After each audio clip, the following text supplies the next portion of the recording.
कृषि विज्ञान में अन्य विषयों की तुलना में काफी कम पल ऐसे हैं जो महत्वपूर्ण हैं। कृषि विज्ञान में शायद ही कोई ऐसा समय हो जिसमें अचानक कोई सफलता मिली हो या कोई बड़ा आविष्कार हुआ हो।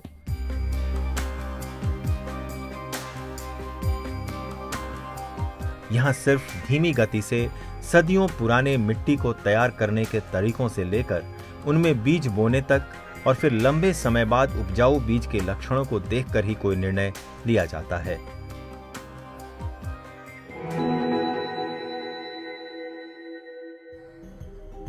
सन 1942 में मेक्सिको में कृषि उत्पादन की स्थिति भी कुछ ऐसी ही थी। मेक्सिको में गेहूं की पैदावार बहुत कम और स्थिर हो गई थी। वहां अनाज के अकाल की स्थिति उत्पन्न हो रही थी। मेक्सिको अपनी खपत से 50 गुना ज्यादा गेहूं को आयात कर रहा था।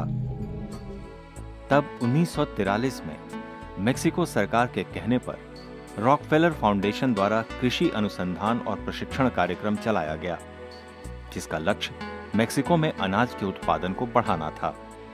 इस लक्ष्य को पूरा करने के लिए बाद में चलकर अंतर्राष्ट्रीय गेहूं एवं मक्का सुधार केंद्र, जिसको हम CIMMYT यानी इंटरनेशनल मेज एंड व्हीट इंप्रूवमेंट सेंटर के नाम से जानते हैं, बना और गेहूं शोध का कार्यभार सौंपा गया डॉक्टर नॉर्मन ई बोरलॉग को। डॉक्टर नॉर्मन ई बोरलॉग को हरित क्रांति के जनक यानी फादर ऑफ ग्रीन रेवोल्यूशन के नाम से भी जाना जाता है। डॉक्टर बोरलॉग को कृषि और खाद्यान्न उत्पादन के क्षेत्र में उल्लेखनीय योगदान देने के लिए 1970 में नोबेल शांति पुरस्कार से सम्मानित किया गया था। CIMMYT में गेहूं शोध का कार्यभार संभालने के बाद डॉक्टर बोरलॉग ने मेक्सिको में मौजूदा गेहूं की खामियों को पहचाना। मेक्सिको में गेहूं उत्पादन की सबसे बड़ी बाधा स्टेम और लीफ रस्ट डिजीजेस यानी तने और पत्ती का रतुआ रोग था, जो विभिन्न फफूंदियों यानी कि फंगस के कारण फैलते थे। इनके फलस्वरूप गेहूं की पैदावार काफी कम हो गई। इसलिए उन्होंने ऐसे नए किस्म के गेहूं पर काम करना शुरू कर दिया जो कि इन रोगों के प्रति रोगरोधी हो, यानी जिनमें फफूंद के कारण होने वाली बीमारियों से लड़ने की आनुवांशिक क्षमता हो। गेहूं की नई किस्म पर काम करने के लिए डॉक्टर बोरलॉग ने गेहूं के पौधों के बीच कृत्रिम परागकण यानी आर्टिफिशियल पॉलिनेशन किया।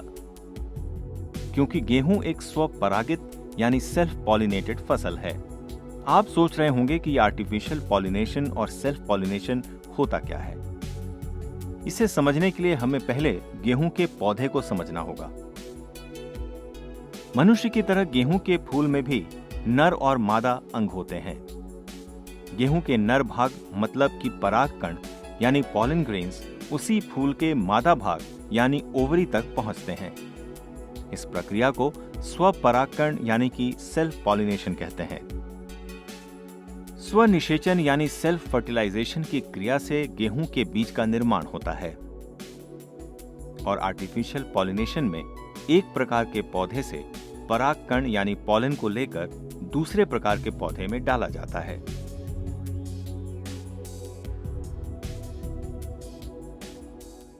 सन 1961-62 के दौरान विख्यात कृषि वैज्ञानिक डॉक्टर MS स्वामीनाथन ने दिल्ली स्थित इंडियन एग्रीकल्चरल रिसर्च इंस्टीट्यूट की प्रयोगशाला में एक नर्सरी में रखे गेहूं के बौने पौधे को देखा और पाया कि इसका तना मोटा और पौधा छोटा है, मगर अनाज के दाने बड़े हैं।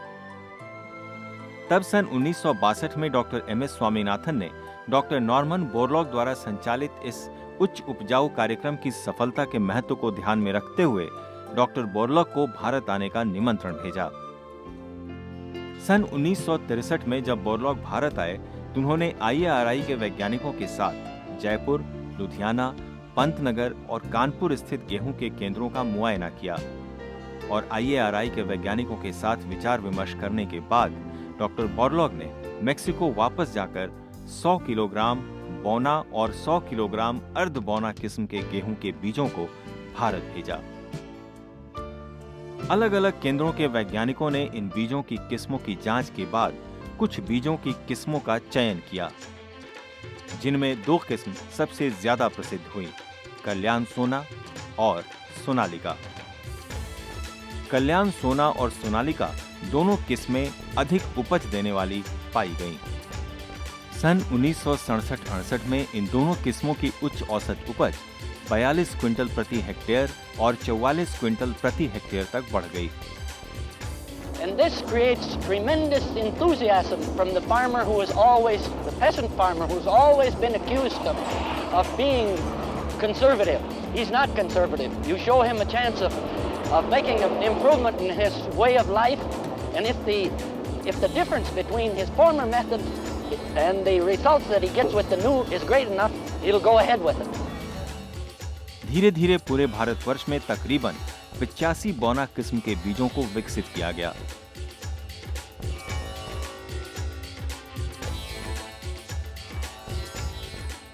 इनसे खाद्यान्न उत्पादन काफी बढ़ गया। इस नए बौना किस्म के गेहूं के बीजों से हुई क्रांति को हरित क्रांति का नाम दिया गया, जिसका प्रभाव सिर्फ मेक्सिको या भारत तक ही सीमित नहीं था। पूरे विश्व भर में इसके प्रभाव को महसूस किया गया। शायद इसीलिए दुनिया भर में हरित क्रांति का आगाज कर लाखों करोड़ों लोगों को भूखमरी से बचाकर जीवन दान देने वाले डॉक्टर नॉर्मन बोरलॉग का ये विश्व सदैव आभारी रहेगा।